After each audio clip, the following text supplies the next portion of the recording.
বিশ্বনবী বললেন এমন একটা হজ যেটা বিদায় হজ। বিশ্বনবী আরাফাতের ময়দানে তিনি অনেক বড় বক্তব্য রাখছিলেন। সেখানে অনেক সাহাবা ছিল। বিশ্বনবী তাদের কাছে বক্তব্য রাখছিলেন। হাজার হাজার লাখো লাখো সাহাবী ছিলেন, তাদের সামনে বিশ্বনবী বক্তব্য রাখছিলেন। এমন তো অবস্থায় এমন একটা পয়েন্টের মধ্যে কথা বললেন। বিশ্বনবী বললেন, হে লোক সকল, তোমরা শোনো, তোমরা যারা পাক হবে, তোমরা যারা পবিত্র হবে, তারাই সফল কাম হবে। কিন্তু বিশ্বনবী পাক বলতে কাকে বোঝাতে চেয়েছে? পাক বলতে ওকে বোঝাতে চেয়েছে যে যারা হারাম খায় না, যারা হালাল খায়, হারাম থেকে দূরে থাকে, হারামকে তারা লাত মেরে ফেলে দেয়, তারাই হলো সফল কাম।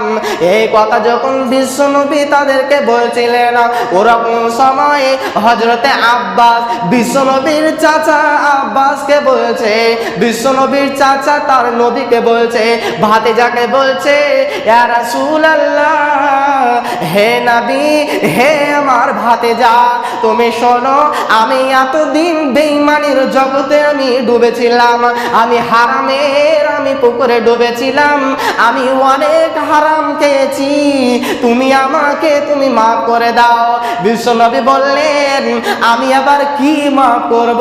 তুমি আল্লাহর কাছে ক্ষমা চাও এবং যাদের কাছে তুমি হালাল টাকা হারাম টাকাকে দিয়েছো তাদেরকে তুমি বলো আর আমি হারাম টাকা নেব না। সে আব্বাস কি করত? মক্কার মধ্যে, আরবের মধ্যে সে এত বড় ঘুষ করছিল, সে টাকা দিত, সে সুদের উপরে টাকা দিত।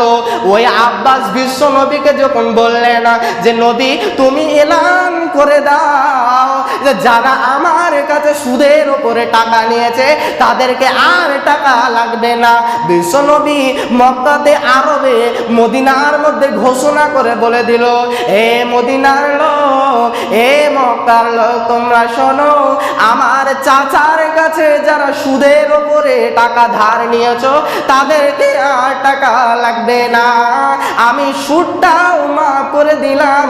এটা আমার চাচা আব্বাস বলেছে। তাহলে দেখেন, তাদেরকে একবার বলল যে যারা সুদের জগতে ডুবে থাকবে তারা কোনোদিন সফল কাম হতে পারবে না, তাদের বাসস্থান হবে জাহান্নাম।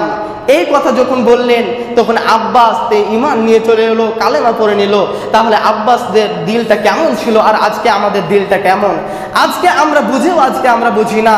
পরিশেষে আমি আল্লাহর কাছে দোয়া করব, হে আল্লাহ, তুমি আমাদেরকে এই সব